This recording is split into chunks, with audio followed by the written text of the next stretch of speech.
No, I mean 75 to 90% of every person that walks into a healthcare facility in the Western world walks in because of psychological or emotional stress. And the act of reacting to some condition in your life really turns on a primitive nervous system, and that's called the fight or flight nervous system, and you're mobilizing all your body's resources, all the body's vital energy for some threat in the outer environment. Now, short term, all organisms can tolerate short-term stress. But if you keep turning on that stress response and you can't turn it off, you're headed for disease, because no organism can live in emergency mode for an extended period of time. All your energy is being mobilized for some threat in your outer environment. There's no energy in your inner environment for growth and repair, for long-term building projects. And over time, you start realizing that people actually turn on that response just by thought alone. They start thinking about their problems, and they're producing the same stress response as if they're being chased by Tyrannosaurus Rex. Yeah. Now, the problem with that is that if the thought produces those chemical reactions and the hormones of stress push the genetic buttons and create disease, that means your thoughts are literally going to make you sick. And the fundamental question is, if your thoughts can make you sick, is it possible that your thoughts can make you well? And that's kind of the interest that I have. And we've done numerous studies to show that you can take people. We did a study with 120 people, and we said, okay, here's what we're going to do. We're going to measure your cortisol levels. We're going to measure your stress hormone levels. You're going to come to an event, a workshop for 4 days, and we're going to remeasure your cortisol levels, and we measured another chemical called IgA, immunoglobulin A. It's the primary defense in the body against bacteria and viruses. It's the body's natural flu shot. In fact, it's better than a flu shot, and we innately make this. But as cortisol levels go up, as stress hormones go up, your immune system is suppressed, right? So we said, okay, let's change the frustration, the anger, the impatience, the resentment, whatever the emotion is that's correlated with the hormones of stress, and let's do a heartfelt emotion. Let's do gratitude, appreciation, kindness, thankfulness, and let's start self-regulating. And we put heart rate monitors on them to make sure that they were doing that. 10 minutes a day for 3 days in a row, right? 3 times a day. At the end of 3 days, 3.5 days, we remeasured everything. Their IgA levels went up 50%. 50? 50%. Wow.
That means that their body was really beginning to move back into balance and homeostasis. So gratitude, the funny thing about gratitude is that we're conditioned and hypnotized into believing that we need a reason to be grateful. No, when something happens to you, or something's happening to you, when you're receiving something or you've received something, you feel gratitude and you say thank you. Well, when you start to feel gratitude ahead of the actual experience, the emotional signature of gratitude means it's happening to you. It's already happened to you. Tình yêu đâu cứ phai muôn là quên được ngay, còn thương em nên anh đau lòng lắm đây. Dù ra sao anh cũng chẳng thể đổi thay, một cuộc sống không em anh phải làm sao đây? Tự thương lấy mình thôi, đến đâu nhiều rồi, tự mình vỗ về thôi khi không ai cạnh bên. Tập yêu bản thân thôi để không phải buồn, rồi người thương hóa người dưng cứ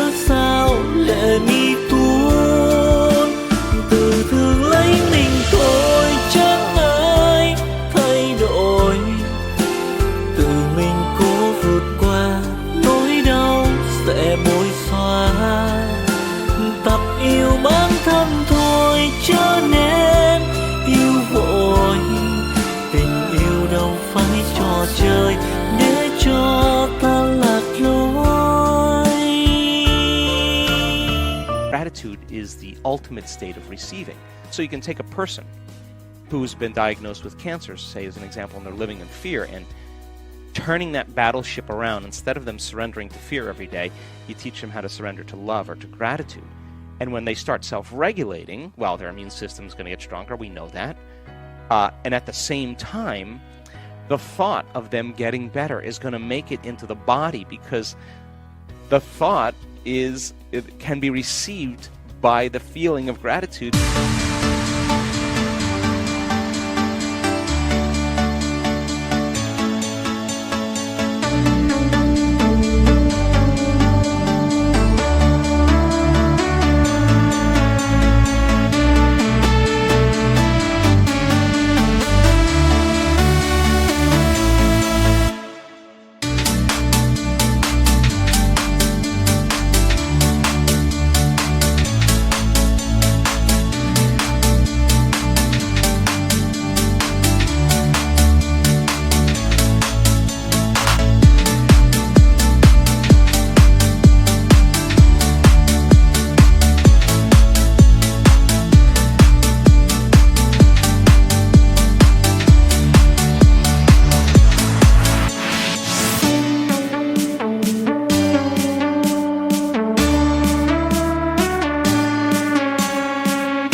Because the body's believing as the unconscious mind that it's in a state to receive, that something wonderful is happening to it. So you can begin to program the autonomic nervous system to work in a very different way, and it takes practice, but yes, it's entirely possible. And we measure this, and once you know the skill on how to do this, it's just like anything else. Like once you know how to do it, you can do it with your eyes open as well as your eyes closed, and you can turn some of those very strong chemicals.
become like addicts. It's a drug. The arousal of the stress hormones.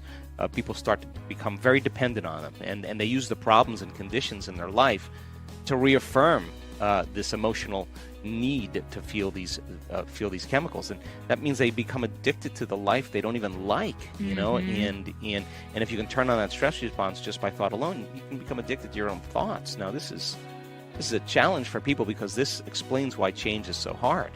Because it becomes your identity. Well, not only, it is your identity, but by the same means, just like an addict overcoming heroin, you're going to have some cravings. You're going to say, hey, it's been 2 days since you suffered. I mean, come on. You get uncomfortable. The hardest part about change is not making the same choices you did the day before. And the moment you decide to make a different choice, get ready, it's going to be uncomfortable. It's going to be unfamiliar. It's going to be unpredictable. There's going to be some uncertainty. You're leaving the known biologically, neurologically, chemically, hormonally, genetically. You're stepping into a river, to cross a river to become somebody else.